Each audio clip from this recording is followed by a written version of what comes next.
नमस्कार। आप सभी का स्वागत है। आज का विषय है घूंघट।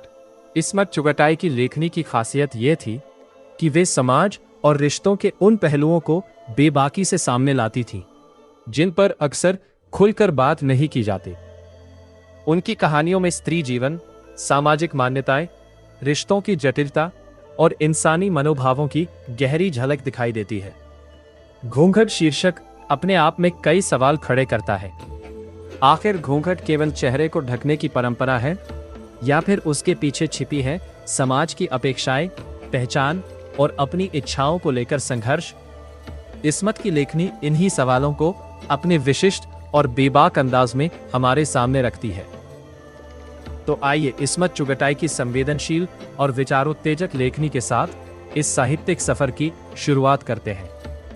सुनिए इस्मत चुगताई की रचना घूंघट।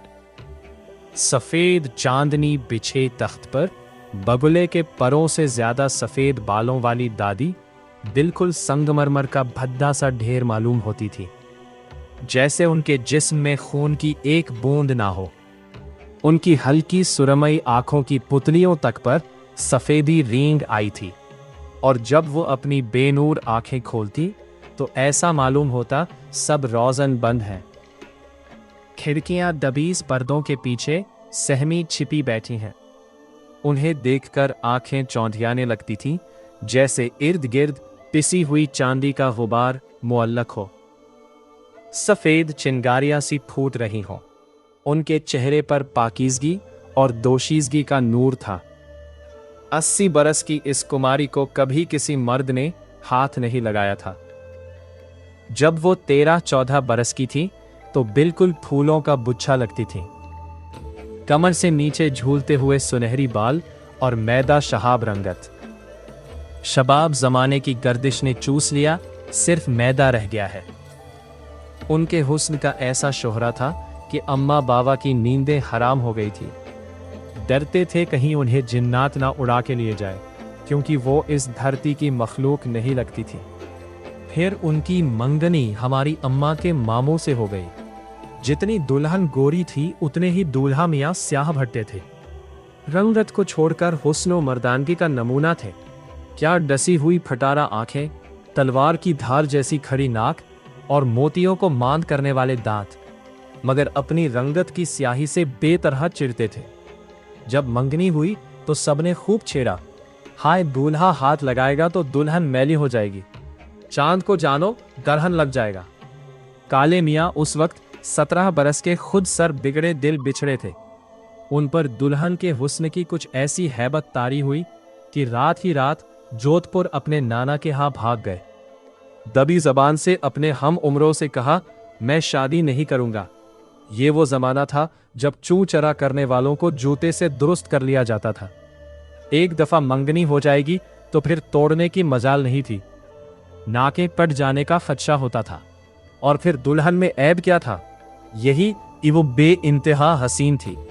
दुनिया हुस्न की दीवानी है और आप हुस्न से नाला, बदमजाकी की हद। वो मगरूर है, दबी जबान से कहा। कैसे मालूम हुआ? जबकि कोई सबूत नहीं, मगर हुस्न जाहिर है, मगरूर होता है। और काले मियाँ किसी का गुरूर झेल जाए, ये नामुमकिन। नाक पर मक्खी बिठाने के रवादार ना थे। बहुत समझाया कि मियाँ, वो तुम्हारे निगाह में आने के बाद तुम्हारी मिल्कियत होगी। तुम्हारे हुक्म से दिन को रात और रात को दिन कहेगी। जिधर बिठाओगे बैठेगी, उठाओगे उठेगी। कुछ जूते भी पड़े और आखिरकार काले मियाँ को पकड़ बुलाया गया और शादी कर दी गई। डोमनियों ने कोई गीत गा दिया, कुछ गोरी दुल्हन और काले दूल्हा का। इस पर काले मियाँ फनफना उठे। ऊपर से किसी ने चुभता हुआ एक सहरा पढ़ दिया। फिर तो बिल्कुल ही अलिफ हो गए, मगर किसी ने उनके तंतना को संजीदगी से ना लिया। मजाक ही समझे रहे और छेड़ते रहे। दूल्हा मियाँ शमशीरे बरहना बने। जब दुल्हन के कमरे में पहुंचे तो लाल लाल चमकदार फूलों में उलझी सुलझी दुल्हन देखकर पसीने छूट गए। उसके सफेद रेशमी हाथ देखकर खून सवार हो गया। जी चाहा अपनी स्याही इस सफेदी में ऐसी घोट डाले कि इम्तियाज ही खत्म हो जाए। कांपते हाथों से घूंघट उठाने लगे तो वो दुल्हन बिल्कुल औंधी हो गई। अच्छा, तुम खुद ही घूंघट उठा दो। दुल्हन और नीचे झुक गई। हम कहते हैं घूंघट उठाओ, डपट कर बोले। दुल्हन बिल्कुल गेंद बन गई।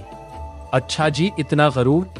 दूल्हे ने जूते उतार कर बगल में दबाए और पाइमबाग वाली खिड़की से कूदकर सीधे स्टेशन, फिर जोधपुर। इस जमाने में तलाक वलाक का फैशन नहीं चला था। शादी हो जाती थी तो बस हो ही जाती थी। काले मियाँ 7 बरस घर से गायब रहे।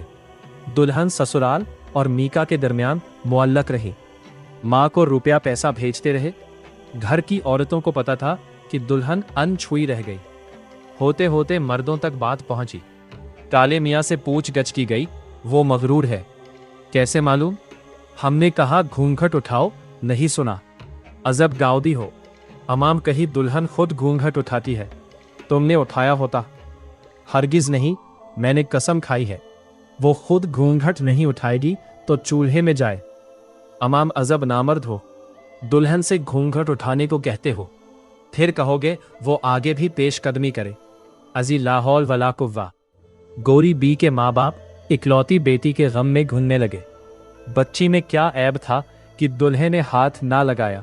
ऐसा अंधेर तो ना देखा ना सुना। काले मियाँ ने अपनी मर्दानगी के सबूत में रंडीबाजी, लौंडेबाजी, मुर्गबाजी, कबूतरबाजी, गरज कोई बाजी ना छोड़ी और गोरी भी घूंघट में सुलगती रही। नानी अम्मा की हालत खराब हुई तो 7 बरस बाद काले मियाँ घर लौटे। इस मौका को गनीमत समझकर फिर बीवी से उनका मिलाप कराने की कोशिश की गई। फिर से गोरी भी दुल्हन बनाई गई, मगर काले मियाँ ने कह दिया, अपनी माँ की कसम खा चुका हूँ, घूंघट में नहीं उठाऊंगा। सबने गोरी भी को समझाया, देखो बनू, सारी उम्र का भुगतान है। शर्मो हया को रखो ताक में और जी कड़ा करके तुम आप ही घूंघट उठा देना। इसमें कुछ बेशर्मी नहीं, वो तुम्हारा शौहर है, खुदाए मजाजी है, उसकी फरमान बरदारी तुम्हारा फर्ज है। तुम्हारी निजात उसका हुक्म मानने ही में है। फिर से दुल्हन सजी, सेज सजाई, पुलाव जर्दा पका और दूल्हा मियाँ दुल्हन के कमरे में ढकेले गए। गोरी भी अब 21 बरस की नौफेज हसीना थी। अंग अंग से जवानी फूट रही थी। आंखें बोझल थी, सांसें भरी थी। 7 बरस उन्होंने इसी घड़ी के ख्वाब देखकर गुजारे थे। कमसिन लड़कियों ने 20 राज बताकर दिल को धड़कना सिखा दिया था। दुल्हन के हिना आलूदा हाथ पैर देखकर काले मियाँ के सर पर जिन मंडलाने लगे। उनके सामने उनकी दुल्हन रखी थी। 14 बरस की कच्ची कली नहीं, एक मुकम्मल गुलदस्ता। राल टपकने लगी। आज जरूर दिन और रात को मिलकर सरमगीन शाम का सामान बंधेगा। उनका तजर्बेकार जिस्म शिकारी चीते की तरह मुंह जोर हो रहा था। उन्होंने अब तक दुल्हन की सूरत नहीं देखी थी। बदकारियों में भी इस रस भरी दुल्हन का तसव्वुर दिल पर आरे चलाता रहा था। घूंघट उठाओ, उन्होंने लरजती हुई आवाज में हुक्म दिया। दुल्हन की छंगुली भी ना हिली। घूंघट उठाओ, उन्होंने बड़ी लजाजत से रोनी आवाज में कहा। सुकूत तारी है, अगर मेरा हुक्म नहीं मानोगी तो फिर मुंह नहीं दिखाऊंगा। दुल्हन तस से मस ना हुई। काले मियाँ ने खूंसा मारकर खिड़की खोली और पाइम बाग में कूद गए। इस रात के गए वो फिर वापस ना लौटे। अनछुई गोरी भी 30 साल तक उनका इंतजार करती रही। सब मर खप गए। एक बूढ़ी खाला के साथ फतेहपुर सीकरी में रहती थी कि सुनावनी आई, दूल्हा आए हैं। दूल्हा मियाँ मोरियों में लौट पीट कर अमरास का पुलंदा बने आखिरी दम वतन लौटे। दम तूरने से पहले उन्होंने इल्तिजा की कि गोरी बी से कहो आ जाओ कि दम निकल जाए। गोरी बी खंबे से माथा टिकाए खड़ी रही। फिर उन्होंने संदूक खोलकर अपना तार तार शहाना जोड़ा निकाला, आधे सफेद सर में सुहाग का तेल डाला और घूंघट संभालती लब एदम मरीज के सिरहाने पहुंची। घूंघट उठाओ, काले मियाँ ने नजर के आलम में सिसकी भरी। गोरी बी के लरजते हुए हाथ घूंघट तक उठे और नीचे गिर गए। काले मियाँ दम तोड़ चुके थे। उन्होंने वही उकड़ों बैठकर पलंग के पाए पर चूड़ियां तोड़ी और घूंघट की बजाय सर पर रंडापे का सफेद दुपट्टा खींच लिया।